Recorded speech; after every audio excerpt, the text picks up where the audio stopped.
નમો અરિયંતાણમ, નમો સિદ્ધાણમ, નમો આયર્યાણમ, નમો વજ્જાયાણમ, નમો લોહે સૌપસાવણમ, એસો પંચ નમુકારો સૌ પાવપણાસણો,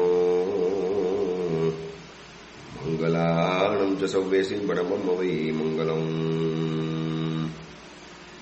મંગલમ ભગવાન વીરો, મંગલમ ગૌતમ પ્રભુ, મંગલમ શૂલભદ્રાદ્યા, જૈન ધર્મોસ્તુ મંગલમ. પ્રવચનનો વિષય છે નવી સવાર, નવો વિચાર. આજથી લગભગ 1100 વર્ષ પૂર્વે બનેલો અને આશરે 300 જેટલા નીતિ સૂત્રોથી સુશોભિત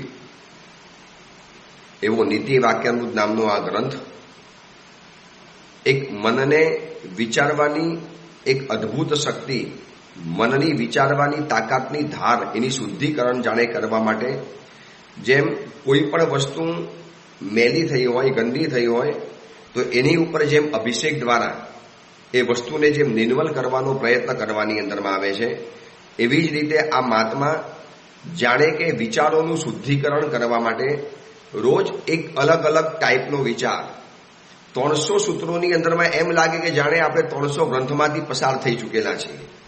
અત્યાર સુધીમાં 52મા નંબર સૂત્ર સુધી આપણે પહોંચ્યા, 52 સુધીની અંદરમાં. એમાં કેટલા બધા અલગ અલગ વિચારો, પાર વગરની વેરાયટી. હજી તો આગળ 250 થી 300 જેટલા સૂત્રો સુધી આપણે જ્યારે પહોંચીશું ત્યારે એમ લાગશે કે આપણે જાણે એક ગ્રંથ નહીં, અનેક ગ્રંથોના સ્વાધ્યાયમાંથી આપણે પસાર થયેલા છીએ. આટલો અદ્ભુત વિચારોનો ખજાનો ધરાવતો આ ગ્રંથ, એનું 52 નંબરનું જે સૂત્ર ચાલે છે, એક એક સૂત્ર ઉપર આગળ વધે એમ લાગે કે પાછલા કરતાં આ સૂત્ર વધારે જરૂરી છે. એના પછીનું સૂત્ર વાંચીએ ત્યારે એમ લાગે કે જાણે કે આ જ સૂત્ર સૌથી વધારે જરૂરી છે. 52મા નંબરના સૂત્ર ઉપર આપણે સ્વાધ્યાય કરી રહેલા છીએ. મહાત્માએ એમ કીધું, અપાત્ર વ્યક્તિ ઉપર, અયોગ્ય વ્યક્તિ ઉપર કરેલો અર્થ વ્યય, શક્તિનો વ્યય, એ બધું જ નિષ્ફળ છે. જેવી રીતે રાખની અંદરમાં તમે આહુતિ નાખો છો એની જેમ. બિલકુલ સૂકી ગયેલી રાખ છે. એક કોયલો કે એક વૃક્ષ કે એક લાકડું જલીને જ્યારે રખ્યા બની ગયું હોય, રાખ બની ગયું હોય, ભસ્મ બની ગયું હોય, અને ભસ્મની ઉપર જ્યારે કોઈ પણ આહુતિ આપવાની અંદરમાં આવે, કોઈ કહેતા કોઈ જ કામ નથી લાગતું. એવી જ રીતે અયોગ્ય વ્યક્તિ ઉપર ભસ્મની હુતમ ઇવ અપાત્રેષુ અર્થવ્યય. એક સિમ્પલ સરળ ભાષાનું આ સૂત્ર કેટલું સામાજિક, વ્યવહારિક, ધાર્મિક અને આત્મિક રીતે આપણને કામ લાગે છે કે એવી અયોગ્ય વ્યક્તિ સાથે જીવનમાં સંબંધ જોડાઈ ગયા હોય તો એનાથી છૂટા પડી જવાનું. એવી અયોગ્ય વ્યક્તિને આપણે ગમે એટલી સુધારવાની કોશિશ કરતા હોઈએ તો એની ઉપેક્ષા ભાવના, કરુણા ભાવના કરીને વ્યક્તિને છોડી દેવાની. કારણ કે અપાત્ર ઉપર કરેલો અર્થ વ્યય એ ભસ્મ ઉપર નાખેલી ઘીની આહુતિ સમાન છે. કોઈ તમને પરિણામ નહીં આપે.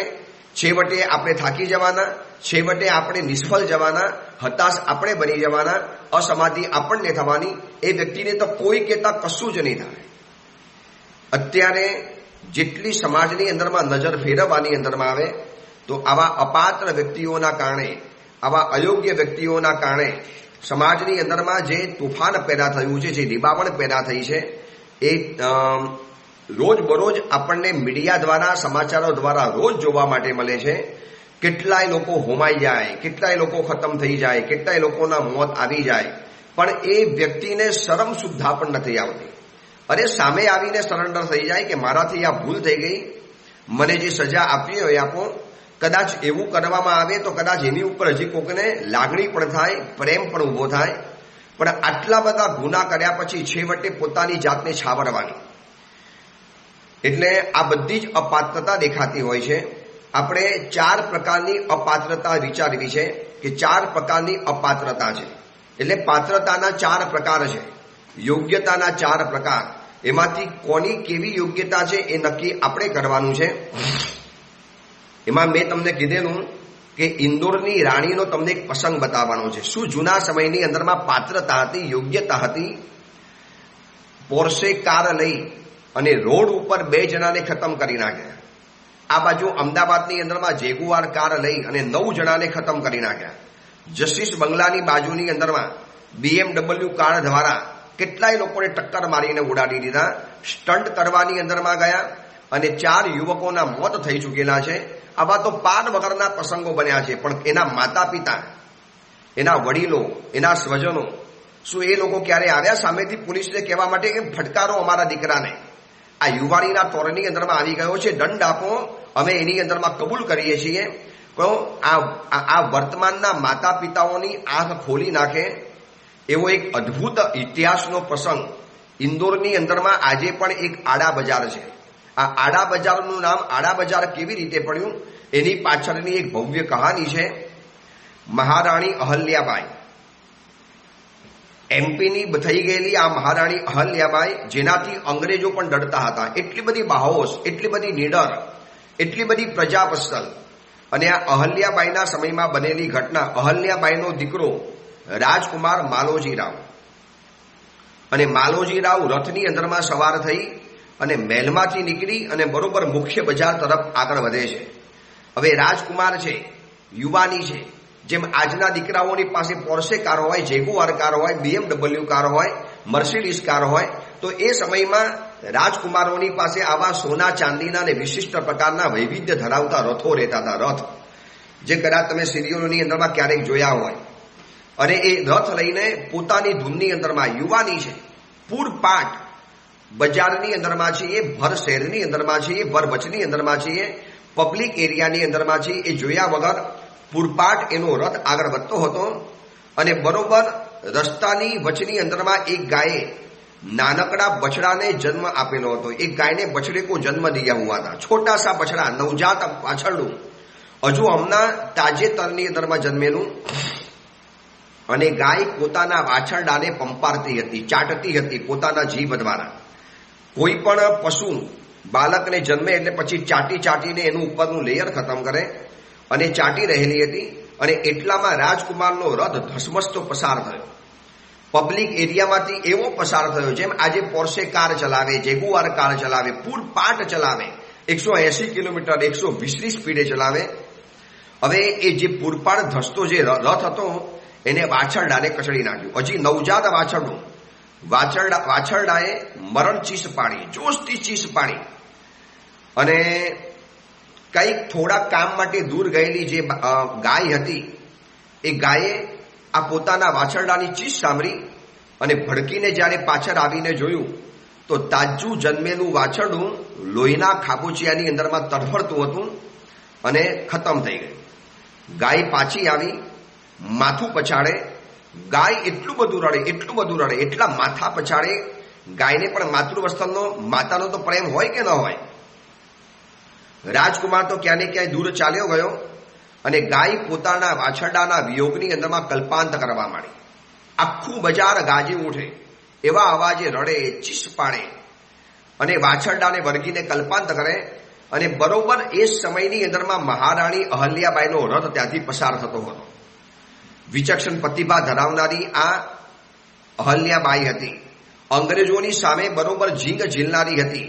એને એમપીની અંદરમાં અદ્ભુત સામ્રાજ્ય ઊભું કરેલું છે. આજે પણ ઇન્દોરના પીપલી બજારની અંદરમાં એમનો મહેલ રહેલો છે. અને આ ચીસો પાડતી, બરાડા પાડતી, માથા પછાડતી આ ગાયને જોઈ અને બાજુમાં પડેલું મરેલું વાછરડું, લોહી લુવાણ ખાબોચ્યું જોયું. અહલ્યાબાઈ સમજી ગઈ કે કોઈક વ્યક્તિએ આ ગાયના વાછરડાને કચડી નાખ્યું છે. એ તો ચાલી ગયો છે, પણ ગાય પોતાના બાળકના પ્રેમ ઉપરના કારણે આ રડી રહેલી છે. આજુબાજુના દુકાનદાર વાળાને પૂછ્યું. અહલ્યાબાઈએ ઊભી રાખી, પોતાનો રથ ઊભો રાખ્યો અને પૂછ્યું, કોને આવું કર્યું છે? કિસને સબ કરા? બધાના માથા નીચા છે, કોઈ બોલવા તૈયાર નથી.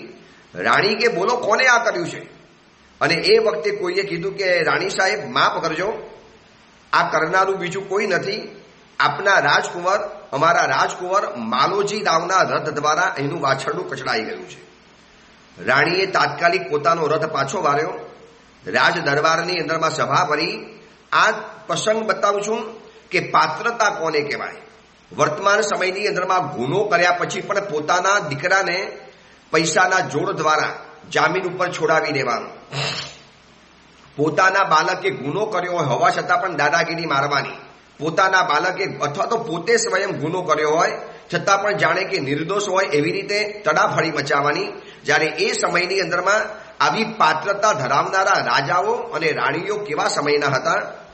અને અહલ્યાબાઈએ રાજસભા ભરી, રાજ દરબારીઓને બોલાવ્યા, રાજકુમાર માલોજી રાવને પણ બોલાવ્યો અને માલોજી રાવની જે પત્ની હતી રાણી મેનાબાઈ એને પણ બોલાવી. સમગ્ર સભાની અંદરમાં રાણીએ આજના બપોરના બનેલા ઘટનાની આખી વાત કરી. જે રીતે વાછરડું કચરાઈ ગયેલું, લોહીના ખાબોચિયાની અંદરમાં પડેલું, મરીને ગુજરી ગયેલું, ખતમ થઈ ગયેલું, અને એની ઉપર ગાય માતાનો જે કલ્પાંત. હવે સભાની અંદરમાંથી કોઈ કશું જ બોલવા તૈયાર નથી.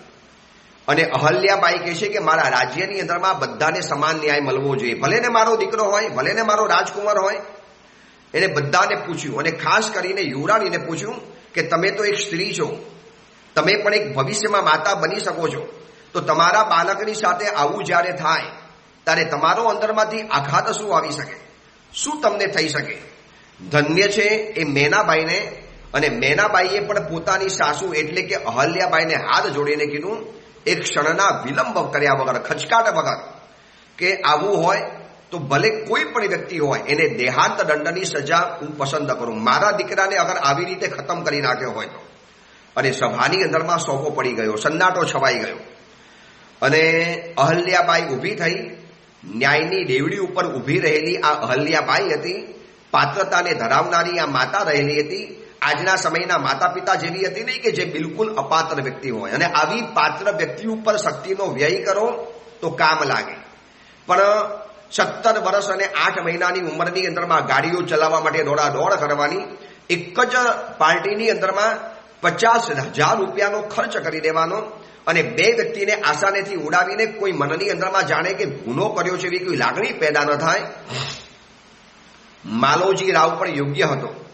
માથું નીચું નમાવીને ઊભો છે. કદાચ કહી શકતો હતો માતા એ તો પશુ છે, રોડ ઉપર આવી રીતે જન્મ આપી દે તો અમને શું ખબર પડે. પશુઓએ જંગલની અંદરમાં રહેવાનું હોય, આવી રીતે સરેઆમ રોડ ઉપર ન રહેવાનું હોય. કોઈ કહેતા કોઈ દલીલ નહીં. પોતાની પત્ની પણ જ્યારે એમ કહે છે કે આવી વ્યક્તિને દેહાંત દંડ મળવો જોઈએ, અને અહલ્યાબાઈએ આજ્ઞા ફરમાવી, આદેશ ફરમાવ્યો કે બજારના એ જ રસ્તા ઉપર યુવરાજ સૂઈ જાય, એની ઉપરથી રથ ફેરવી દેવાનો, બસ આ મારી આજ્ઞા છે.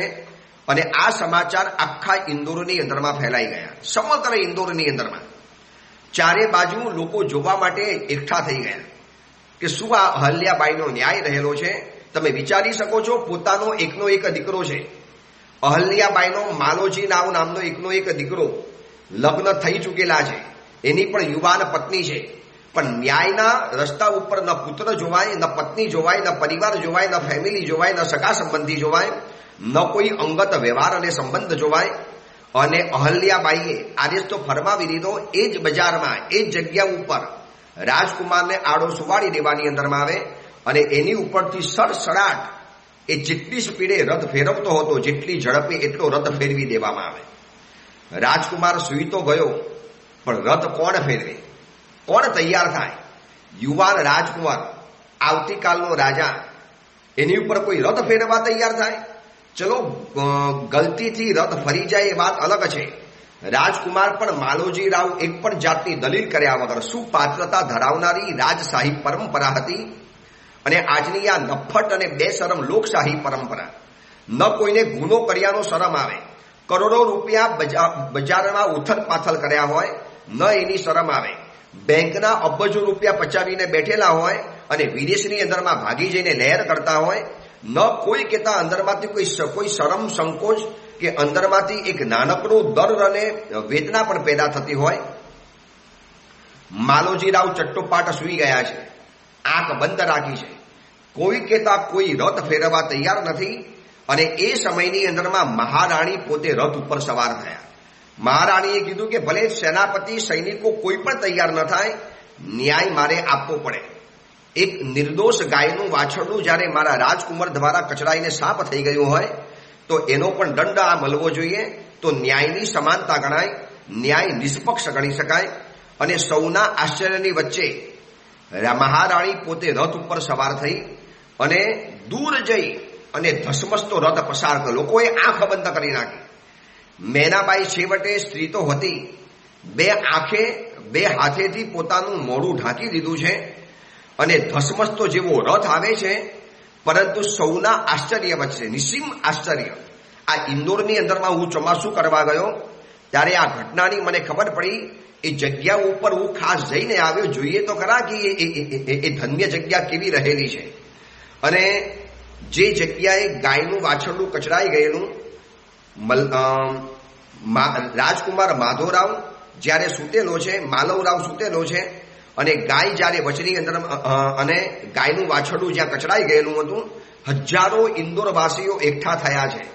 અને મહારાણી અહલ્યાબાઈ પોતાના સગા દીકરા ઉપર જ્યારે ધસમસતો રથ ફેરવા જાય છે, આ રથના પૈડા ફરી વળે અને રાજકુમારના પેટના 2 ટુકડા થઈ જવાના, પગના 2 ટુકડા થઈ જવાના, લોહીની નદી વહેવાની.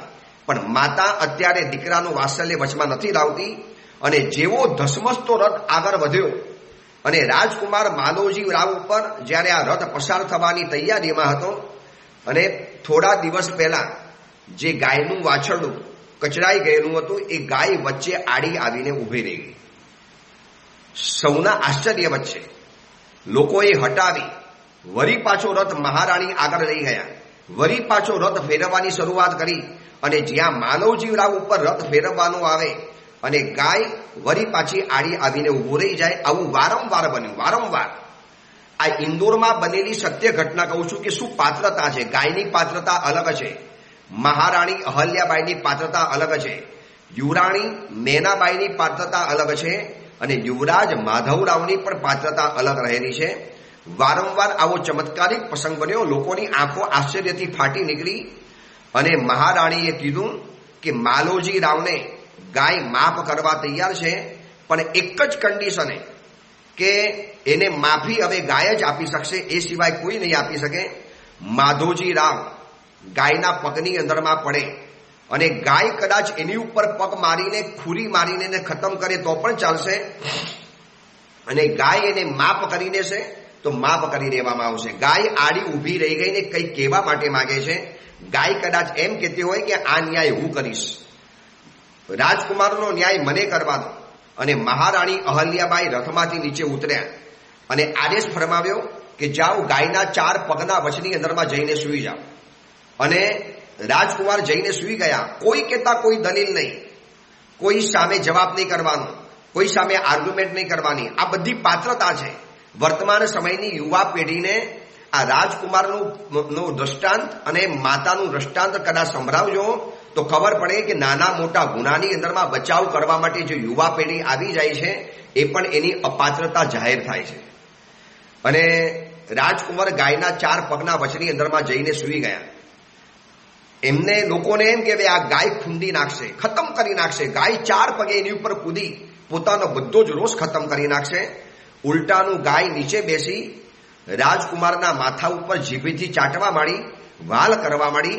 અને લોકોએ જે જય જયકાર કર્યો, લોકોએ જે જય જયનાથના અવાજ કરી દીધા. અને માલોજી રાવ ગાયના પગની અંદરમાં પડી અને ક્ષમા માગે છે. અને એ સમયે ગાય એના માથા ઉપર પોતાનું મોઢું ઢાંકી અને ચાટીને જાણે એને ક્ષમા આપી દેતા હોય છે. મહારાણીએ ગાયને રાજમહેલમાં લઈ આવ્યા. જિંદગી ભર સુધી આ ગાયને સાચવી, કારણ કે આ ગાયે માલોજી રાવને માફ કરી દીધો છે. જો એક પશુની અંદરમાં પણ સંજ્ઞા હોય છે કે ભાઈ થતા તો થઈ ગયું, હવે માફી માંગવા તૈયાર છે ને, એને પસ્તાવો તો થયો ને, એને અંદરમાંથી એટલો ભાવ તો ઊભો થયો. અને માલોજી રાવની રક્ષા કરેલી આ ગાયને જિંદગીભર સાચવી. હવે ઇન્દોરના બજારની અંદરમાં જ્યાં ગાય આડી આવીને ઊભી રહી ગઈ, એટલા માટે એ બજારનું નામ કાયમ માટે પડી ગયું આડા બજાર. આ આડા બજાર આજે પણ ઇન્દોરની અંદરમાં છે. અને આ આડા બજારની આ સત્ય ઘટના કેવી અદ્ભુત ઘટના, કેવી પાત્રતા દેખાય. વર્તમાન સમયની અંદરમાં ગુનો કર્યા પછી જો એનો બચાવ કરવાનો હોય, એટલે આ મહાત્મા જ્યારે પાત્રતાની વાત ઉઠાવે છે ત્યારે આપણે સમજવા જેવું છે કે પાત્રતા જીવનની અંદરમાં કેટલી જરૂરી છે. યોગ્યતા, પાત્રતા, કેપેબિલિટી. અને વર્તમાન સમયની અંદરમાં પાત્રતા વિકસ્યા વગર એ લોકોને ગાડી આપી દેવામાં આવી, બાઇક આપી દેવાની અંદરમાં આવી, મોબાઈલ આપી દેવાની અંદરમાં આવ્યો, સાધન સામગ્રીઓ આપી દેવાની અંદરમાં આવી, સુખ સુવિધાના સાધનો આપી દેવાની અંદરમાં આવ્યા. અને એના કારણે કેવું નુકસાન થાય છે. શાસ્ત્રોની અંદરમાં લખ્યું છે કે પાત્રતા તો ઘણા પ્રકારની છે, પરંતુ એક પાત્રતાનું સૌથી પ્રથમ લક્ષણ, પાત્રતાનું સર્વ કોમન પ્રથમ લક્ષણ એ છે પોતાના દોષોની સતત અકરામણ. આ પાત્રતાનું પહેલું લક્ષણ. મારી અંદરમાં રહેલી જે ખામી હોય, મારા જે વીક પોઈન્ટ હોય, એની ઉપર સતત મને અકરામણ થાય, મને ઇરિટેશન થાય. કેમ મને આટલો બધો ગુસ્સો આવે છે? કેમ મને આટલી બધી વિષય વાસનાઓનું જોર મારે છે? કેમ મને આટલા બધા ગંદા સેક્સના વિચારો આવે છે? કેમ મને આટલા બધા મારવાના અને ખતમ થઈ જવાના વિચારો આવે છે? કેમ મને આટલા બધા બુરા વિચારો આવે છે? પોતાનો વીક પોઈન્ટ, એની ઉપર સતત જે ફ્રસ્ટ્રેશન રહે, સતત જેને બાઇટ થયા કરે, પોતાના દોષોની સતત અકરામણ એ પાત્રતાનું પહેલું લક્ષણ છે. એટલે પોતાની અંદરમાં રહેલી ખામી માણસ પોતે જાણતો જ હોય. હું મારી ખામીને હું જાણું, તમે તમારી ખામીને જાણો, તમે તમારા વીક પોઈન્ટને જાણો, તમે તમારા દોષોને જાણો, તમે તમારા અંદરના ગુનેગાર માણસને જાણી શકો છો. અને એ સમયમાં વ્યક્તિ પોતાના ભગવાન પાસે, પોતાના ઈશ્વર પાસે જઈ, પોતાના ગુરુની પાસે, અથવા તો આંખ બંધ કરીને આંખમાંથી આંસુની ધાર પાડે. રાવણ પોતાના દેરાસરની અંદરમાં રહેલા શાંતિનાથ ભગવાનની સમક્ષ માથા પછાડીને પોતાના દોષની અકરામણ વ્યક્ત કરતા હતા કે પ્રભુ, આટલી બધી વિષય વાસના કેમ મને જાગે છે? કેમ મને પારકી સ્ત્રીને ઉઠાવી લેવાનું મન થાય છે? પ્રભુ, આ સેવકનો ઉદ્ધાર કરો. પ્રભુ, આ ભક્તને બચાવી લો. આ મારી ખામીને દૂર કરી નાખો. શું વર્તમાન સમયની અંદરમાં જે પણ દોષોનું આચરણ આપણે વારંવાર કરતા હોઈએ, બિલકુલ નિષ્કારણ રીતે, માત્ર મોસોકના કારણે, શું ક્યારેક આવી દોષોની અકરામણ થઈ કે ક્યારે આ બધું છૂટશે મારાથી? ક્યારે આ બધાથી હું દૂર થઈશ? ક્યારે આ બધાથી મુક્ત બની જઈશ? ક્યારે હું મારી સારી જિંદગી જીવી લઈશ? કેમ હું આટલો બધો ગંદો છું, આટલો બધો કસાઈ છું, આટલો બધો વિષયી છું, આટલો બધો રાગ દ્વેષથી ભરેલો છું? હું આટલો બધો ખુન્નસ વાળો કેમ છું? આટલો બધો ગુસ્સા વાળો કેમ છું? હું મારા ઘરમાં મારા માતા પિતાને આટલો જવાબ કેમ આપું છું? મારી પત્ની ઉપર હાથ કેમ ઉગામું છું? કેમ હજી મને દારૂ પીવાનું મન થાય? કેમ હજી મને આવા ખોટા વ્યક્તિઓની પાસે જવાનું મન થાય? ન જવા જેવી વ્યક્તિનું મને સંગત કરવાનું મન થાય? કેમ મને આટલી બધી ગંદી ક્લિપ્સ જોવાનું મન થાય છે? આવી દોષોની સતત અકરામણ, પોતાના વીક પોઈન્ટ, પોતાના દોષો ઉપર જેને સતત બાઇટ થયા કરે, કોન્શિયસ બાઇટ થયા કરે, એનું અંતઃકરણ એનાથી વ્યથા અનુભવતું હોય તો કહેવું પડે કે આ પાત્રતાનું પ્રથમ લક્ષણ છે. ભલે દોષ જાય કે ન જાય પછી વાત છે, અને પોતાના દોષો ઉપરની સતત અકરામણ થયા કરે, એના દોષ ઉપર એને નફરત થયા કરે, એનો દોષ એને ખૂંચ્યા કરે, પોતાનો વીક પોઈન્ટ એને ચૂભ્યા કરે. બસ આ જ પાત્રતાનું પ્રથમ લક્ષણ છે. આવી પાત્રતા 4 પ્રકારની છે. પહેલા નંબરની પાત્રતા આવે છે રેતી જેવી. આપણે આપણી પાત્રતા નક્કી કરવાની છે. કોઈની પાત્રતા નક્કી કરવાનો અધિકાર આપણને નથી. આ પ્રવચન સાંભળ્યા પછી નક્કી વિચારજો કે મારી પાત્રતા કેવી છે, એ નક્કી મારે કરવું છે. પહેલા નંબરની પાત્રતા આવે છે રેતી જેવી. નદી કિનારે પડેલી રેતી હોય, સમુદ્રના કિનારે પડેલી રેતી હોય. રેતી જેવી પાત્રતા એટલે ઓલિમ્પિક ચેમ્પિયન કુંભાર પણ આ रेतीમાંથી માટલું બનાવી ન શકે. मटका अगर बनाना है तो मिट्टी में से ही बनेगा, रेती में से नहीं बनेगा, रेत में से नहीं बनेगा. रेत નદી કિનારે પડેલી રેત હોય, સમુદ્ર કિનારે પડેલી રેત હોય, આ રેતમાંથી માટલું નેવર ક્યારેય પણ ન બની શકે. બને તો માત્ર માટીમાંથી બને. તો કેટલાક લોકોની પાત્રતા એવી હોય કે ઉત્તમમાં ઉત્તમ વ્યક્તિ હોય, બહુ જબરજસ્ત તીર્થંકર જેવી પુણ્યશાળી વ્યક્તિ હોય. આ ગોશાલા અને જમાલીની પાત્રતા રેતી જેવી હતી કે તીર્થંકર જેવા ઓલિમ્પિક ચેમ્પિયન પણ કુંભાર જો રેતીમાંથી માટલું નથી બનાવી શકતો, તો ઉત્તમમાં ઉત્તમ ગુરુ ભગવંત મળ્યા પછી, સારામાં સારી વ્યક્તિના સાનિધ્યની અંદરમાં રહ્યા પછી પણ જે પોતાની પાત્રતાને વિકસાવી ન શકે, એવો ને એવો રહી જવાનો. એ વ્યક્તિ ઉપર કોઈ કેટલા કોઈ ઘાટ ઘડામણ થઈ ન શકે, એમાં કોઈ ફેરફાર તમને જોવા માટે ન મળે. તો આ પહેલા નંબરની પાત્રતા છે રેતી જેવી.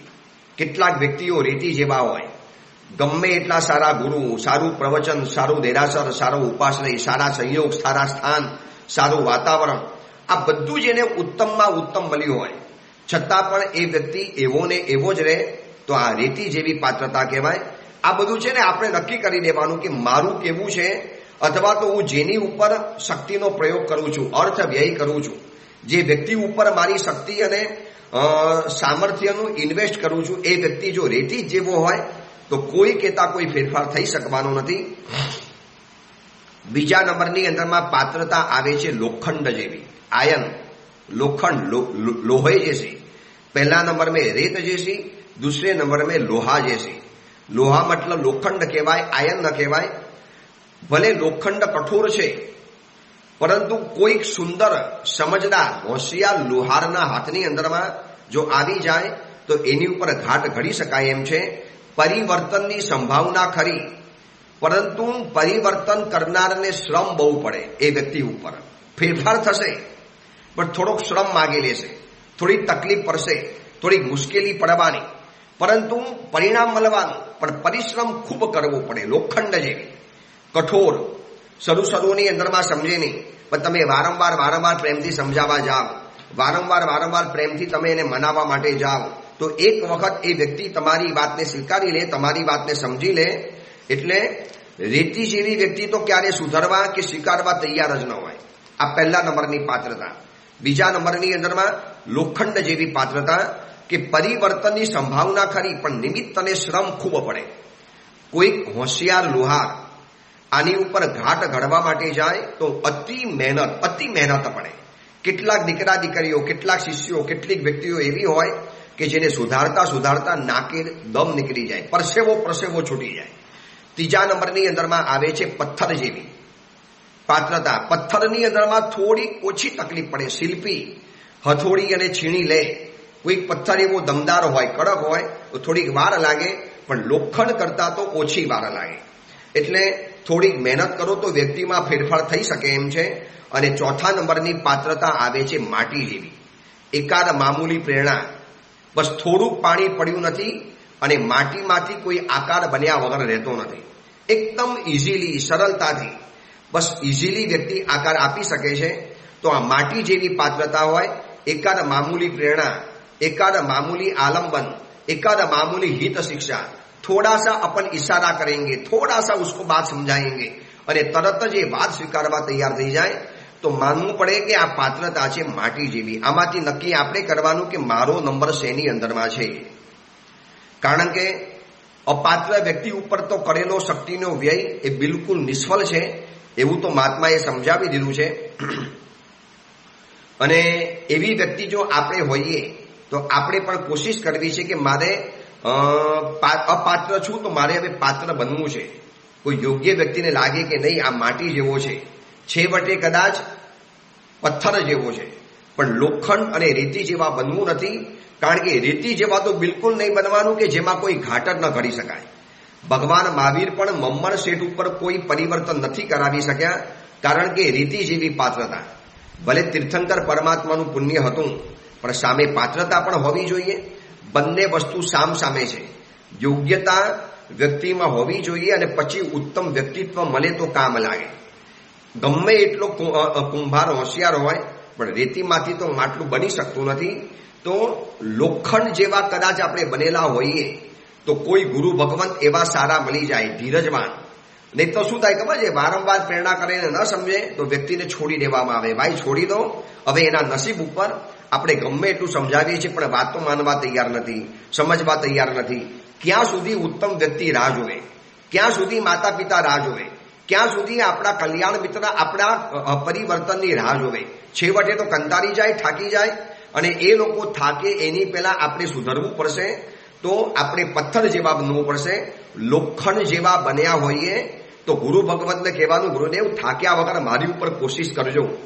એકાદ વખતની પ્રેરણાથી હું રાત્રિ ભોજન નહીં છોડું, એકાદ વખતની પ્રેરણાથી હું જમીન કન નહીં છોડું, એકાદ વખતની પ્રેરણાથી પ્રવચન શ્રવણ કે રાત્રિ ભોજનને કરવા માટે હું તૈયાર નહીં થઈ જાઉં. ગુરુદેવ આપ મારી ઉપર વારંવાર કોશિશ કરજો. હું છું લોખંડ જેવું. ગુરુદેવ ફરક પડશે પણ વાર લાગશે. આપ બિલકુલ નહીં થાકતા. આવા કોઈ ગુરુ ભગવત મળી જાય તો વાત બરોબર છે, વરના ગુરુ ભગવાન પોતે થાકી જવાના. અને છેલ્લે ચોથા નંબરની માટી જેવી પાત્રતા. કેટલું ઇઝીલી ફેરફાર થઈ જાય. બસ થોડોક તમે પ્રેરણા કરો, પુશઅપ કરો, પરંતુ એવી વ્યક્તિ ઉપર તો પ્રયત્ન કરવાનો જ નહીં કે જે ભસ્મની હુતમ એવા લાગે. કેટલું સરસ મજાનું સૂત્ર બતાવ્યું કે જ્યાં આપણે થાકી જતા હોઈએ. આજના માતા પિતા થાકી જાય છે. પેરેન્ટિંગ બહુ મોટો એક પડકાર છે. પેરેન્ટિંગ, હું યુવા શિબિરોની અંદરમાં એક વિષય લઉં છું, પેરેન્ટિંગ મેનેજમેન્ટ.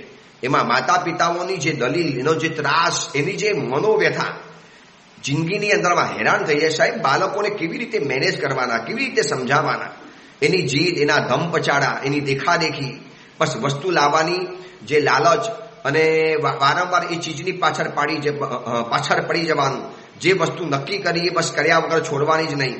આ બધું છે ને લોખંડ જેવા દીકરાઓ છે. હવે એને તમારે અતિશય ધીરજ, કાળજી, મહેનત, પેશન્સ રાખીને આગળ વધવું પડશે. આ 4 પ્રકારની પાત્રતા વિચારી અને આપણે આપણી પાત્રતાને નક્કી કરી અને એ પ્રમાણે સાધનાના ક્ષેત્રમાં આગળ વધવું છે. અગર અપાત્ર હઈશું તો મહાત્મા કહે છે કે ભસ્મની હુતમ ઇવ અપાત્રેષુ અર્થ વ્યય. ભસ્મ રાખ ઉપર, ભસ્મ ઉપર જેમ આહુતિ નાખો અને બધું જ નકામું જાય, નિષ્ફળ જાય, કોઈ પણ પરિણામ જોવા માટે ન મળે, ઝીરો થઈ જાય, એવી રીતે અપાત્ર ઉપર કરેલો અર્થ વ્યય આપણને પણ આવી રીતે થકવી નાખતા હોઈએ છીએ. અને જ્યારે ખબર પડે કે હું જે વ્યક્તિની સાથે સુધારવા તૈયાર કરું છું, જે વ્યક્તિને મનાવવા કોશિશ કરું છું, એ વ્યક્તિ જ્યારે આવી જશે તો મારે હવે એની ઉપર વધારે પરિશ્રમ નહીં કરવાનો, વધારે સમયની બરબાદી નહીં કરવાની, એની ઉપેક્ષા અને કરુણા ભાવના વિચારી અને એને નિગ્રેટ કરી દેવાનું. એ અંગેની બીજી વિશેષ વાત આપણે આવતીકાલે કરીશું. એ જ મંગલકામના મંગલ ભાવના. આવતીકાલે 1 તારીખ 1 જૂન, 1 જૂને અમારો સુરતનગરની અંદરમાં પ્રવેશ છે. સુરતથી વિહાર કરતા 2200 કિલોમીટરનો વિહાર યાત્રા, પદયાત્રા કરી દેવગુરુની કૃપા, તમારા બધાની સરસ મજાની શુભેચ્છા, નમો જીનાણમ જય ભયાણું તમારો બધાનો જાપ. અને એ કરતા આવતીકાલે સવારે મંગલ મુહૂર્તે 1 તારીખે 1 જૂને પ્રવેશ છે. અને આગળનો કાર્યક્રમ જ્યાં ચાતુર્માસ હતું ત્રિકમનગર શ્રી સંઘની અંદરમાં, તો 6 દિવસ 2 તારીખથી 7 તારીખ સુધી 6 દિવસની સ્થિરતા શ્રી ત્રિકમનગર જય સંઘની અંદરમાં થવાની છે. આગળનો કાર્યક્રમ આગળ ઉપર કહેવાની અંદરમાં આવશે. એ જીનાજ્ઞા વિરુદ્ધ કાંઈ પણ બોલાયું હોય તો મિચ્છામી દુક્કડ.